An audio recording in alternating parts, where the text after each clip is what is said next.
Este livro, Porque o Brasil é um País Atrasado, do Luiz Felipe de Orleans e Bragança, é uma leitura muito suave, muito didática, para que você consiga compreender por que o Brasil não evolui.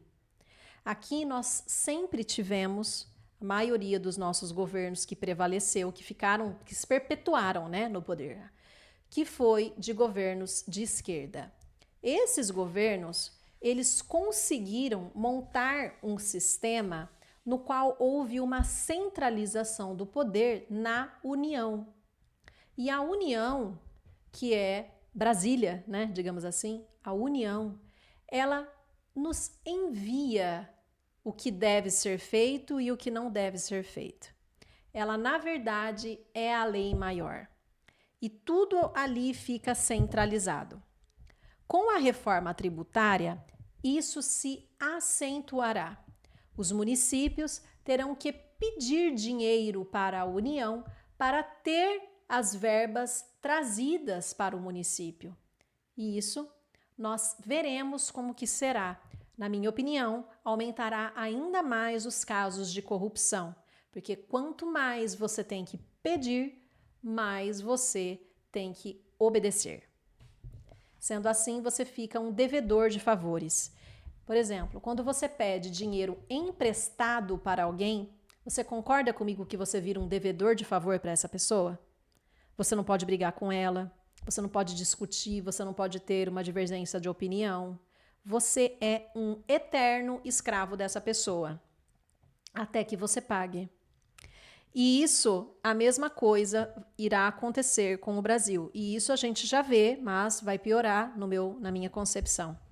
Aqui mostra diversos gráficos, né, de como que é um governo revolucionário, um governo progressista, um governo conservador e um governo liberal. Isso para você que não tem nenhum entendimento do que é cada um desses, esse livro, ele não é partidário, tá? Embora o Luiz Felipe de Orleans e Bragança seja um liberal conservador, ele não fala aqui em momento nenhum sobre o que é certo e o que é errado. Ele apenas demonstra através de dados, tá? Para quem não sabe, Luiz Felipe não é só um político, tá? Ele é formado em ciências políticas e tem diversas especializações na área. Então, ele é uma referência para estar falando sobre o assunto. Sendo assim, é um livro que eu recomendo leitura para quem se interessa por política. Eu adoro política, tá? Eu sempre estou inteirada na política desde 2012, na verdade. Eu não sei quantos anos eu tinha quando eu era 2012. Hoje eu tenho 41, mas não sei. E eu sempre leio muito sobre política, tá? Adoro entender o que acontece. E esse livro, ele abre a sua mente se você ainda não tem o conhecimento sobre as diferenças dos regimes. Aqui eles explicam também sobre como era no período da monarquia, como é no período da república. Antes havia corrupção na monarquia? Mas será que a monarquia nós não tínhamos menos pessoas para serem corrompidas? Hoje nós temos 513 deputados, 81 senadores, presidentes, prefeitos, vereadores.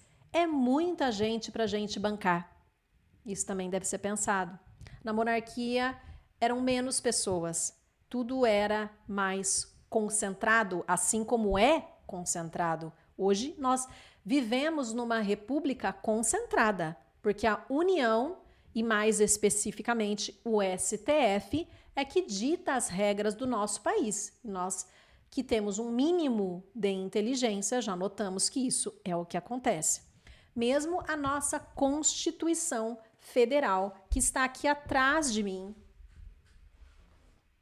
ela não é mais obedecida já há muito tempo. Desde aproximadamente 5 anos. Nós temos aí diversas divergências doutrinárias inclusive o nosso querido mestre Ives Gandra, que participou da construção desta Constituição, nos demonstra, né, mesmo com a saúde super debilitada que ele teve esses tempos, sempre acompanho ele pelas redes sociais, ele nos mostra essa indignação que ele tem pelo que estão fazendo com a nossa Constituição e com o nosso Brasil.